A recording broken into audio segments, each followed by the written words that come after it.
Thank you, hon. You know, there is a theme of my coming home and Sal saying, oh, there's a new song and I can't play it without crying. This isn't the only one that's happened around. And it relates so well to what I want to talk about today, and you'll see the connections.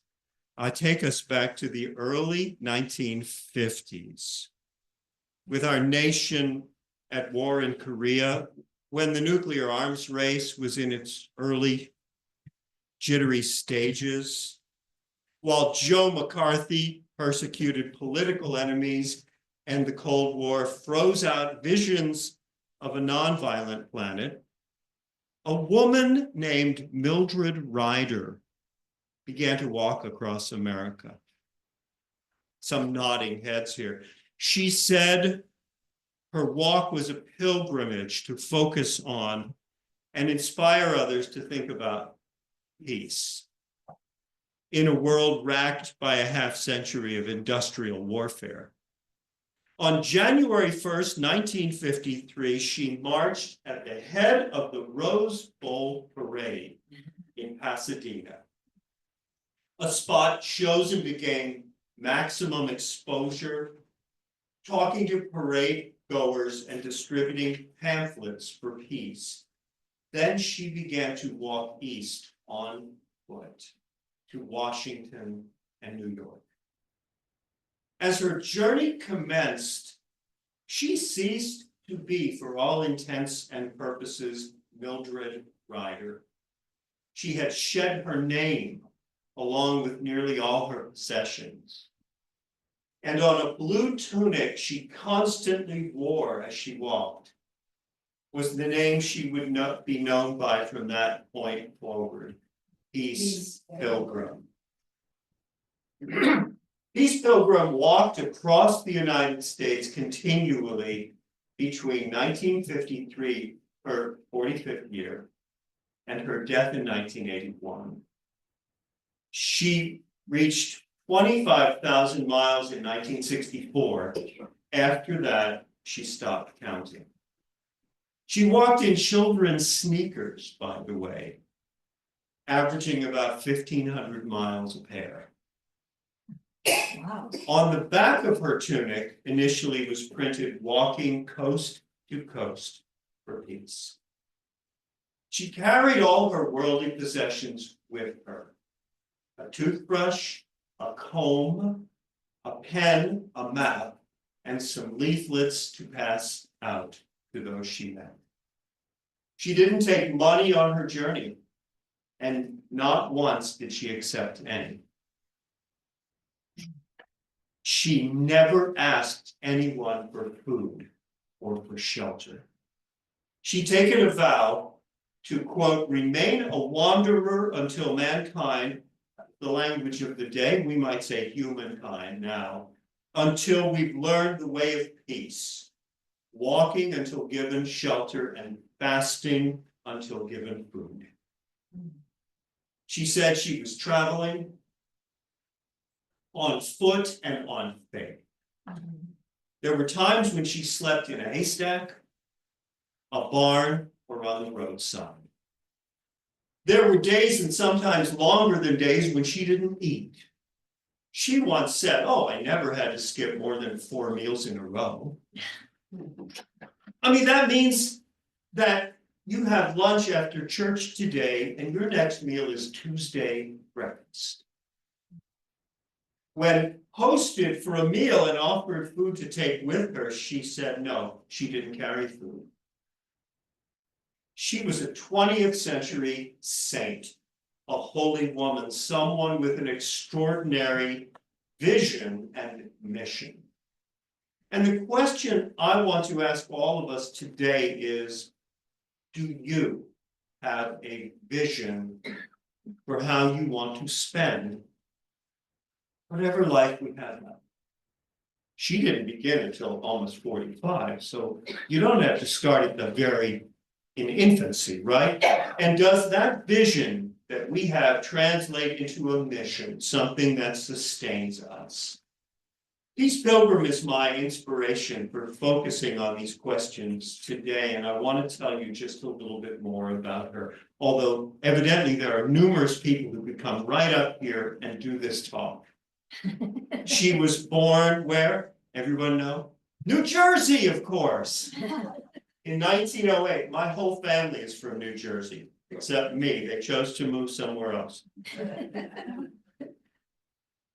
She was born in 1908 to a close-knit extended family, and Mill, as she was known, was her high school valedictorian, and then worked as a secretary in her hometown. She had a great interest in theater. She wrote plays and directed them at the local Grange. And at that time, she was a bit of a flapper. She liked dressing up and driving her own car. She fell into a troubled marriage with a man that her family didn't approve of, and there are reports of a good deal of strife between them. Evidently, he was, just like me, quite attractive but unprincipled. And they had many clashes around values. At age 30, she reached a personal turning point, and at a time of great turmoil, she tells us, I walked all one night through the woods. I came to a moonlit glade and prayed. I felt a complete willingness without any reservations to give my life, to dedicate my life to service. Please use me, I prayed to God, and a great peace came over me. I tell you, she goes on, it's a point of no return. After that, you can never go back to completely self-centered living. She said she began to live to give instead of living to get. And the next 15 years, she spent preparing for something she did not know for what. Ridding herself of unnecessary possessions, shedding meaningless activities. She was decluttering before it was a thing. One thing she let go of was her marriage. Her husband joined the army in World War II, as so many guys did. It was a righteous war, but she did not want to support any war. Reading about Peace Pilgrim, I want to back up a square and just say I wasn't expressing a political position about whether World War II was righteous or not. Just saying that was in the zeitgeist. That's all I meant.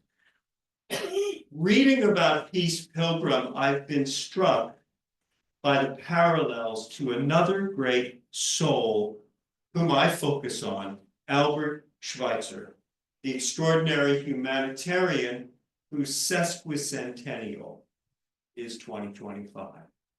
If anybody's not familiar with that fancy pants word, it means he was born 150 years ago in 1875.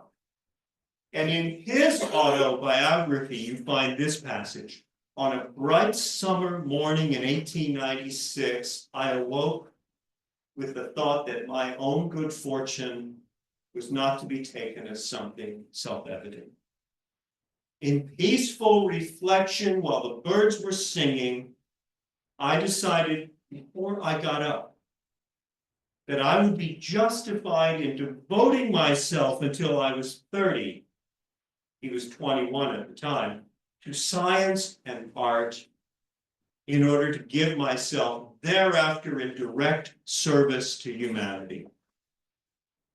It was not yet clear to me what the exact natures of the activities I planned would be, but one thing was certain. However insignificant it might appear, the goal must be direct service to humanity.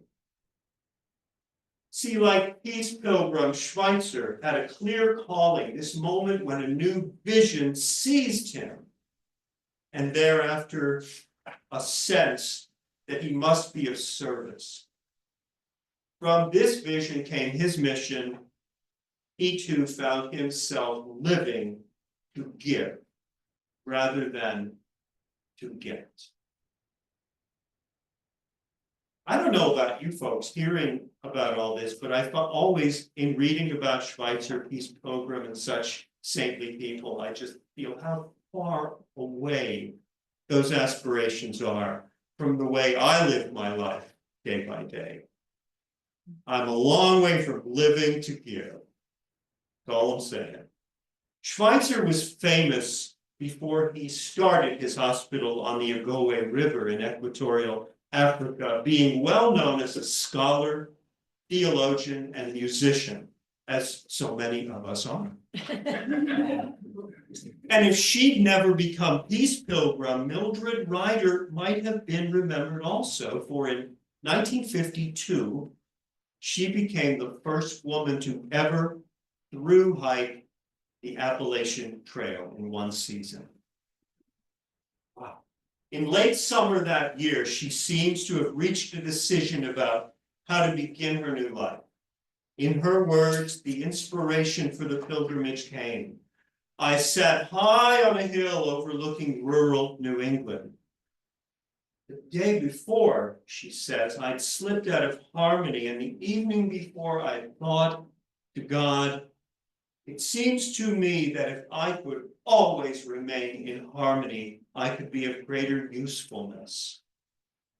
For every time I slip out of harmony, it impairs my usefulness. When I awoke at dawn, she says, I was back on the spiritual mountaintop with a wonderful feeling. I knew that I would never need to descend again into the valley. I knew that for me, the struggle was over.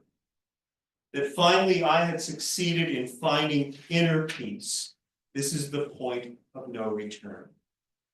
The struggle is over because you will do the right thing and you don't need to be pushed into it. I felt a strong inner motivation toward the pilgrimage, toward this special way of witnessing for peace. And I saw in my mind's eye myself walking along and wearing the garb of my mission. She always wore this tunic. I saw a map of the United States with the large cities marked. And it was as though someone had taken a colored crayon and marked a zigzag line across, coast to coast and border to border, from Los Angeles to New York City. And that was the vision of my first year's pilgrimage. My life was blessed with a meaningful purpose. How many of us feel as if our life is blessed with a meaningful purpose? Or how many of us slip in and out of that feeling, maybe, right? How often do we feel that we are completely in harmony with God so that we are of great usefulness? I didn't feel that way today as we were driving west out here, and we were, we want to get here by a certain time, and there was one of those oversized loads in front of us holding up a line of like 30 cars. And we're working along at 25 miles an hour or something. I was not in touch with my mission for a moment. How often do we feel instead that we've slipped out of harmony with the sacred? That's what I was talking about. I am fairly certain that few people I ever meet have the drive and spiritual alignment of someone like Peace Pilgrim or Albert Schweitzer. And I'm struck by the fact that Peace Pilgrim spent a 15-year period in preparation for her life work, ridding herself of possessions, ceasing activities that were not helpful. If what you're doing will not benefit others besides yourself, she once wrote, it is not worth doing. I'm afraid that most people I know may not live their lives with this idealism at the core, let alone in preparation for a mission of great selflessness. Now, I suspect that many people do have a sense of mission deep down, but it's based not so much on a vision consciously sought and prayed for, as on needs that are unconsciously felt and fed throughout our lives. For any of us who are less than totally self-realized, that is everyone except Bill, it seems to me that our sense of mission could be described the way the writer Russell Brand talks about recovery from addiction. He says, if you're not working a conscious program of recovery, then an unconscious program is working you. Isn't that interesting? I feel. Read that again. Sure, I'll try to do it in Russell's voice. If you're not working a conscious program of recovery, then an unconscious program is working you. I think that describes many lives, at least at times, whether we're trying to recover from some kind of addiction or behavioral issue or not. I think we all have a sense of mission if we were to look closely enough into our own hearts. It's just that if our sense of mission is not a conscious one, then it may well be that an unconscious mission is trying to be accomplished through us. We may be desperate to have more money because we grew up without it and never felt like we had enough. We're on a money mission. We may yearn deeply for our mother's love because she was missing, unavailable, depressed, perhaps even abusive to us. We then look all over the world as we grow and journey to find that missing heart piece, that security that wasn't there. Our whole life is a mother mission. Of course, a father's love and strength and guiding hand, this is hitting me personally, all this stuff, may well also be a missing piece in our life, and we are ever on a quest for that. Winston Churchill, in an interview after he essentially saved Britain, and possibly you may say Western civilization in World War II, said, I only regret that my father hadn't lived to see me make something of myself. The adoration of his nation did not replace the father-shaped hole in his heart. It's almost never the case that everyone in our life will support us if we embrace a divine mission for peace or help those who suffer, what I call our mission empath-able.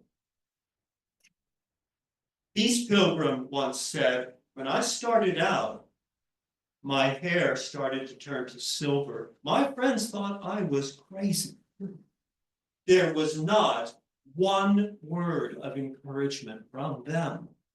They thought I surely would kill myself walking all over. But they didn't know that with inner peace, I felt plugged into the source of universal energy which never runs out. And in the same way, when Schweitzer's friends found out that at age 30, he was giving up his tenured academic position and thriving music career to study medicine and establish a hospital in Africa, they told him his first stop at the medical school should be to see a psychiatrist.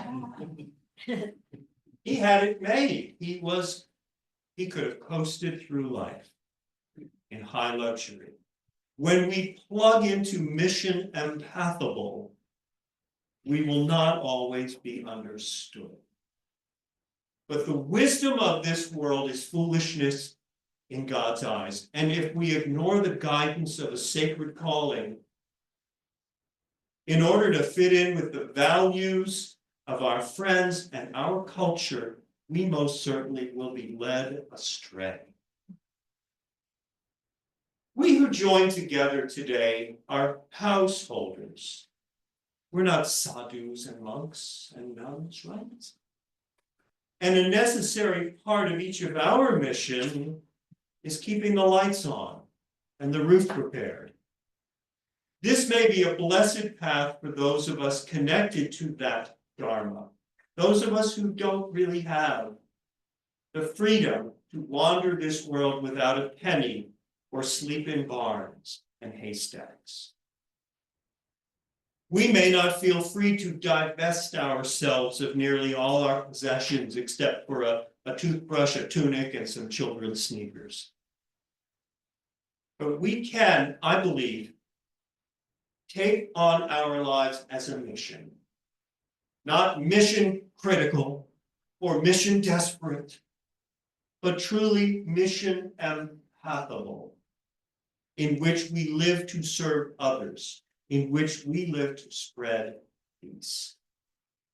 Our lives, whether as a householder or a sadhu, will never be entirely free of challenges or struggles. We are in the midst of a massive testing time right now in our society. At least there are so many who can justifiably say that in these days. But to quote Peace Pilgrim, some people wish for a life of no problems, but I would never wish such a life for you. I would never wish such a life for you. What I wish for you, she says, is the great inner strength to solve your problems meaningfully and grow. Problems are learning and growing experiences. A life without problems, she reports, would be a barren existence without the opportunity for spiritual growth. I just love her work so much. I want to give you a few more quotes from her. She had said, if you give your life as a prayer, you intensify the prayer beyond all measure. And if you realized how powerful your thoughts are, you would never think a negative thought. And this one, I don't eat junk foods and I don't think junk thoughts. Doesn't that make you want to be like her in some way? I was so uplifted to spend time recently reading about Peace Pilgrim. And if you are not familiar with her, many of her interviews and talks were transcribed and published. There's a foundation that will send you a book of hers for the price of zero. You can find so much of her words and her uplifting consciousness on the web. So just search under Peace Pilgrim. You'll be glad you did. We all have our own mission, or really multiple missions. Each problem we face is part of the training school for the next chapter for us.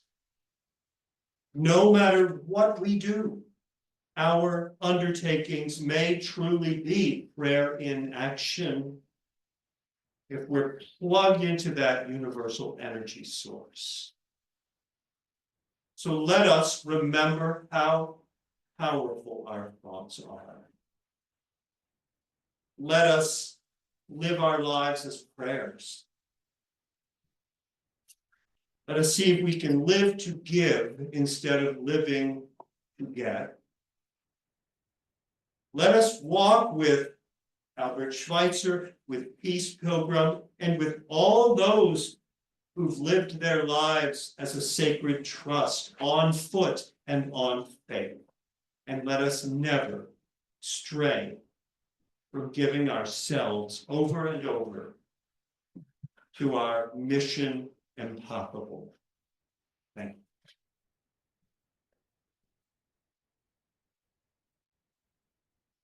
you. Thank you. You know, I'm just remembering, I really appreciate it, that when Larry initially asked us to do this, he said, you should have a time for question and answer or any reflections from people in the congregation.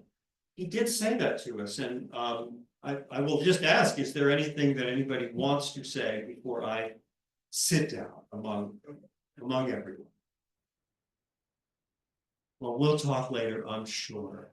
Oh, one hand right here. Hi, nice to see you again.